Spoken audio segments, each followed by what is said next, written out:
Dear friends, ఇది Creta diesel vehicle. ఈ 1,10,000 kilometre తిరిగింది. ఇది కస్టమర్ కంప్లైంట్ ఏంటంటే, ఈ రఫ్ రోడ్ లో వెళ్ళినప్పుడు అప్పుడప్పుడు గుంటలో పడినప్పుడు స్టీరింగ్ సస్పెన్షన్ బాగా హెవీ సౌండ్ వస్తుంది. నేను దాన్ని డీప్ గా డయాగ్నోస్ చేసేసి చూస్తున్నాం. ఈ వీడియోలోని కంటెంట్ మీకు నచ్చినట్టయితే తప్పకుండా లైక్ చేయండి, షేర్ చేయండి, సబ్స్క్రైబ్ చేయటం మాత్రం మర్చిపోకండి. అదే విధంగా ఈ సబ్జెక్ట్ ని మీ ఫ్రెండ్స్ కి మిగతా వారికి కూడా అవేర్నెస్ కోసం అందేటట్టు చూడండి. అయితే విషయానికి వస్తే, ఇది షాక్ అబ్జర్వర్ ఇప్పుడు lower arms, ball joints, thyroids ఇవన్నీ డ్యామేజ్ అయినాయి.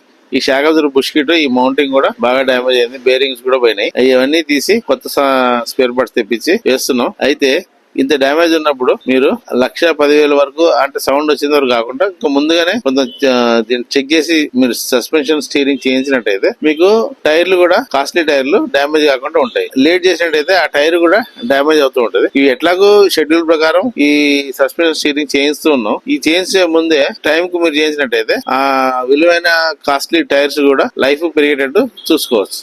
అది తప్పకుండా ఈ సర్వీస్ షెడ్యూల్ మీరు మెయింటైన్ చేయాల్సి వస్తుంది. ఒకసారి చేయించిన తర్వాత మళ్ళీ ఫర్దర్ గా మీకు 75,000 కిలోమీటర్ నుంచి 1,00,000 కిలోమీటర్ వరకు ఇది లైఫ్ ఇస్తుంది, సర్వీస్ ఇస్తుంది. అయితే మధ్య మధ్యలో మీరు అలైన్మెంట్ బ్యాలెన్సింగ్ చేయించుకోవడం మాత్రం మర్చిపోకండి. ఎవ్రీ 10,000 కిలోమీటర్కి అలైన్మెంట్ బ్యాలెన్సింగ్ చేసుకోవాలి. అలా చేసుకుంటే మీ టైర్ కూడా లైఫ్ ఎక్కువ ఇస్తుంది.